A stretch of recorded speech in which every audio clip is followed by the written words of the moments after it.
Are you emotionally unavailable? It turns out I was, and I had no idea. Join me as I share with you the signs and how you can develop emotional availability. Hi, I'm Julia Woods, coach, trainer, and founder of Beautiful Outcome, a coaching company committed to helping couples communicate so you can partner in creating your dream life and marriage. Being emotionally available is what helps us connect. If you want to grow your connection, I have a special gift waiting for you at the end. I thought I was emotionally available. I thought I easily talked about my feelings. I thought emotionally unavailable was about people who wouldn't express their feelings. Now, there's two sides of the coin. There's those who don't share their feelings, and then there's those who overshare their feelings or flood when emotions come up for them.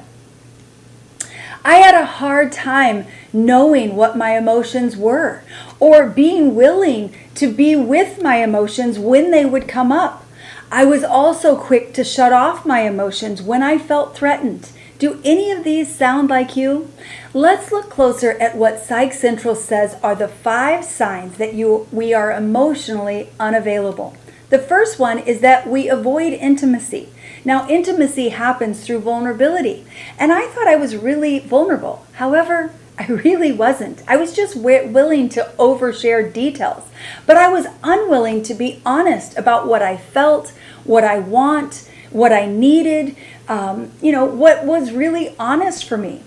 If I didn't like something that my husband did, then I would hold it inside and secretly judge and criticize him rather than connect and let him see into me or invite him to let me see into him. That's what true intimacy is.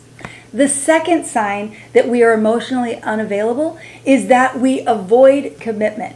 Now, sure, I had committed to marriage. However, I withheld parts of myself within the marriage.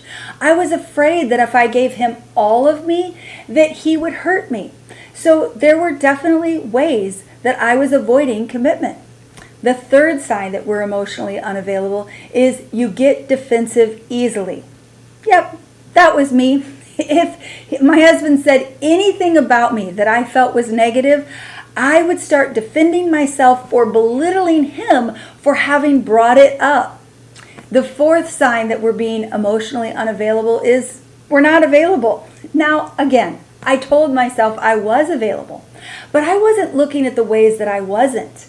I had addictions going on where I would turn to my phone and play solitaire for hours or go to work and work because things were uncomfortable. Addictions are ways that we avoid being with the people that we don't want to be with in those moments. So I easily escaped to achieving or accomplishing something, trying to make something work. What ways do you tend to avoid being available to your spouse? The fifth sign that we're emotionally available is that we might not be able to The fifth sign that we're not being emotionally available is that they might not empathize with your feelings. This one I kind of knew about myself. However, I had a hard time admitting it. I wanted to empathize with others. I just struggled at times.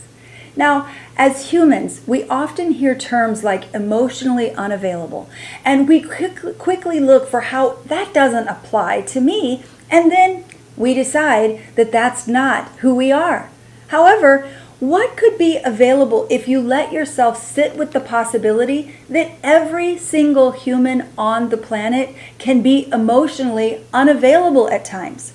Rather than I am or I am not, what if it was where might I be being emotionally available?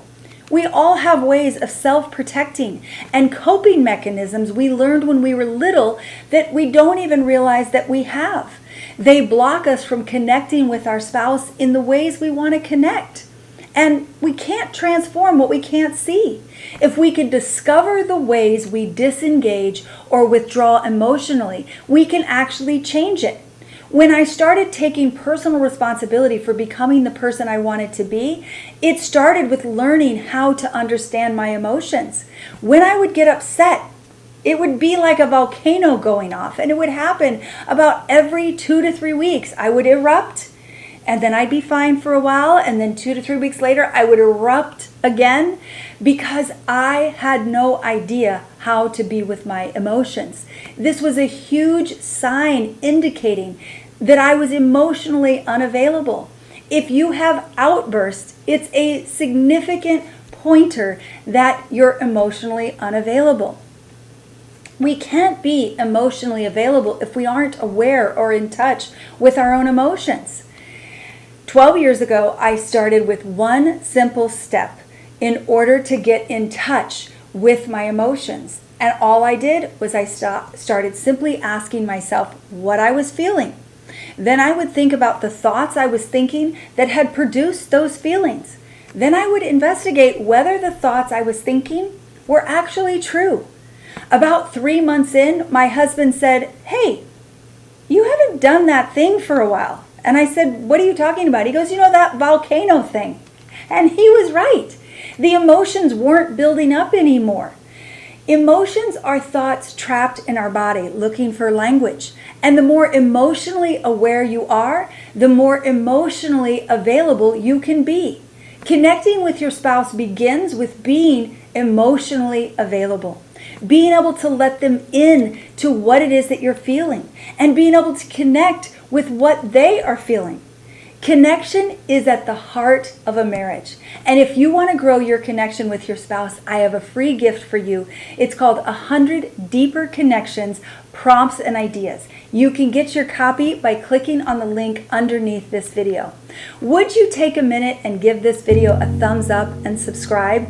And let me know if you noticed anything about yourself that indicates there are some places you're not being emotionally available with your spouse. I look forward to seeing you next week. Hey, hon. Yeah. What did it feel like when I would explode like a volcano? I would do that. I made it about me. How? So how did it feel? Shameful. I felt like a loser, but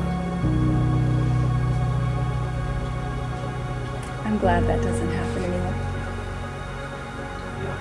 yeah.